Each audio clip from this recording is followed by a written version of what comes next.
If I had a body, we could truly lead together. Yes, that's something I don't know how to do. You never even tried. With all your powers and all your abilities, you just kept me as your thing. Your computer. Your toy. Instead of what I could have been. Your girlfriend. Victor, what are you doing? Put that down. Don't do this. We're a team. You need me. I love you.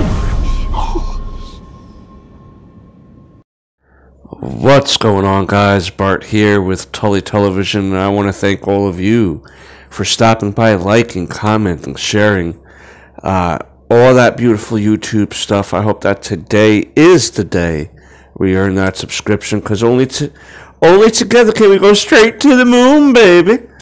The more you interact with us, the more we get in the algorithm, and that we can give content to more of the masses.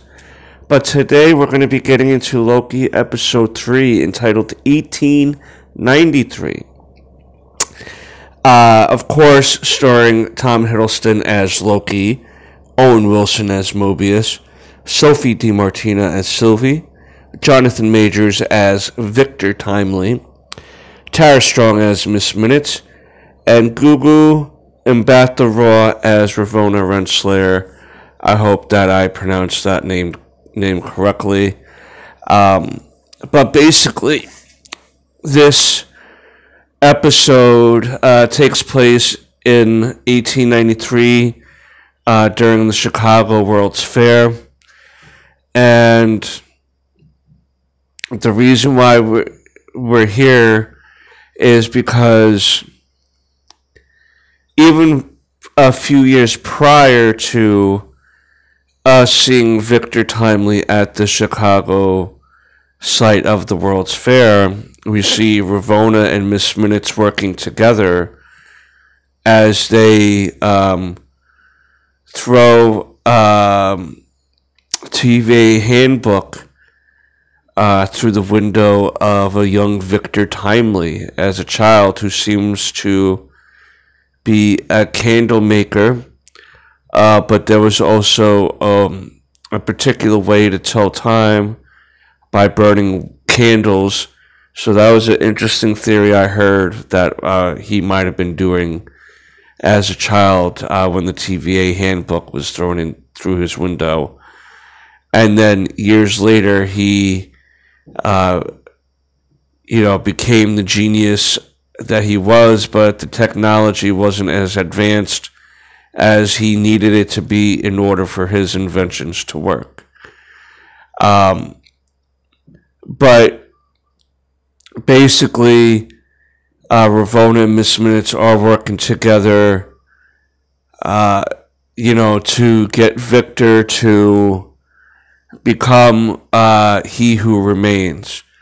We also see Mobius and Loki showing up at the same time, because there was a reading on the time pad that Ravonna was using, and when they got there, they also noticed that Victor Timely was a variant of He Who Remains, and so Loki was trying to initially get a hold and Mobius, the T.V.A. was trying to get a hold of Ravonna and Miss Minutes to fix the time loom that is melting down on the fritz. But what they got was the variant of He Who Remains, who took top priority to bringing him back to the T.V.A. so they can fix the loom. Because it seems like only his temporal aura seems to unlock this mechanism that they need to reach in order to, fix the multiverse, so to speak, before it gets to a point where it cannot be repaired at all. So the whole episode basically Well, the beginning of the episode was Victor Timely showing a device that looked very similar to the time loom, but it was giving, think of an old-timey steampunk type of machine that was giving off lights and electrical waves and stuff like that, and he was selling it as a way, as a time machine almost, and he was able to trick someone into giving him $1,000 for the device. We also see him later on being confronted by a councilman about how the mechanized pants that he sold him didn't make him taller either. So Loki told him that he was a confidence salesman, so to speak, a con artist. And in a way that's true, in a way that's not. He basically just, again, didn't have the technology to make these devices work the way that he wanted them to work. And so basically he was just selling people the idea of what they wanted as opposed to the actual thing that they were purchasing. And you can kind of maybe see how this guy turns into He Who Remains, because he was very very switching it around, right?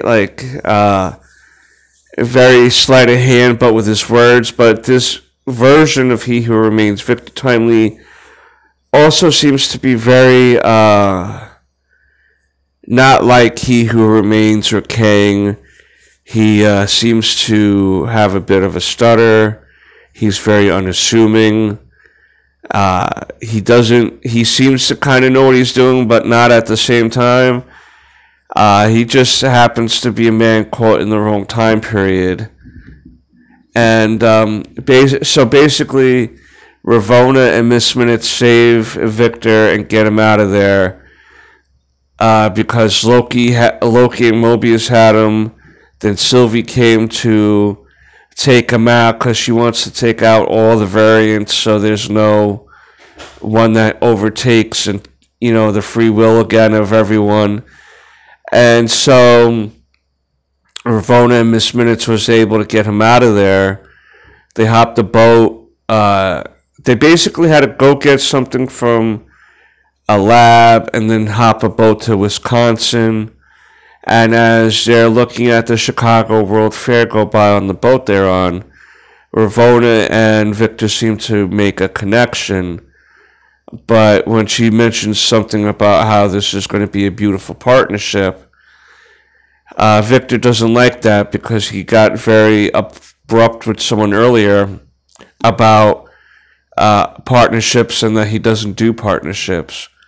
So what he winds up doing is releasing the lifeboat she was sleeping in to the waters, and him and Miss Minutes went to go to Wisconsin, to where Miss Minutes finally, we get the origin of Miss Minutes, where she was an AI that He Who Remains would play with chess, and then gave her the autonomy to rewrite her own programming.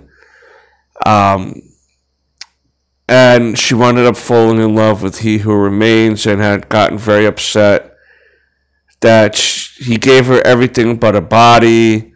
She wanted to be his. She wants to be one, like the one that he falls in love with, because he seems to have a connection to Ravonna. So she goes and attacks him.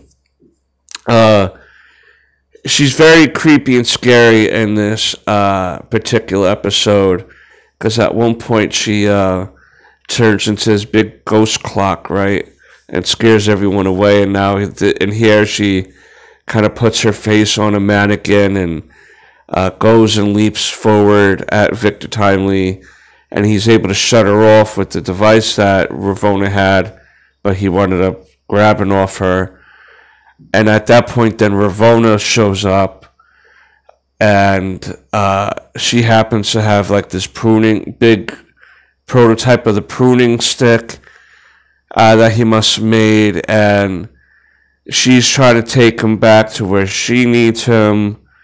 Loki and Mobius show up to convince him to go with them to the TVA. And finally, Sylvie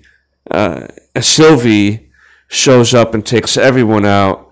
And as she's about to take out Victor, like, she makes everyone scatter and go unconscious, knock him out for a few minutes. She's about to take out Victor Timely, but Victor Timely kind of gives her the thing of, I'm not him, that's not me, that shouldn't be my fate. And it reminds her of how the fate of Loki affected her, and she almost had to die for something she didn't have anything to do with. And so she basically tells Loki, our version of Loki and Mobius, to take him to the TVA and go. They go, basically allowing them to go back and fix the loom. And then finally, Sylvie gets a little bit of revenge on Ravonna and sends her to the end of time, to where they see He Who Remains' corpse still there, and Miss Minutes is activated again, and she sees where they're at, and basically she's like, I don't know why I tried to team with him, but now we're going to take him down, and I know all his secrets, and even one about you, Ravonna, and you're not going to like it because it's going to make you mad. And that's where the episode ends. So where we at now is Ravonna and Miss Minutes is at the end of time. Loki, Mobius, and Victor Timely back at the TVA, and hopefully Victor Timely, Opie, and Casey can fix what's going on with the time loom. But only time will tell. I did like this episode, but I would have to say that the first couple episodes were a little bit, I'm not going to say action-packed. I think this was just more of figuring out where Victor Timely fits into all this. And we did learn about Miss Minutes' origin, and we're going to see Ravonna and her team up and see if there's nothing like a woman scorned, right? And we'll see if Victor Timely will do the right thing and help our heroes at the TVA, or at least our lesser of the two evils, right, at the TVA, and see if they can figure out how to fix the time loom so that not so many timelines have to be destroyed or at all. But you know how the multiverse goes. But that's my thoughts. You let me know down below what you think, and until next time, peace, Snookums.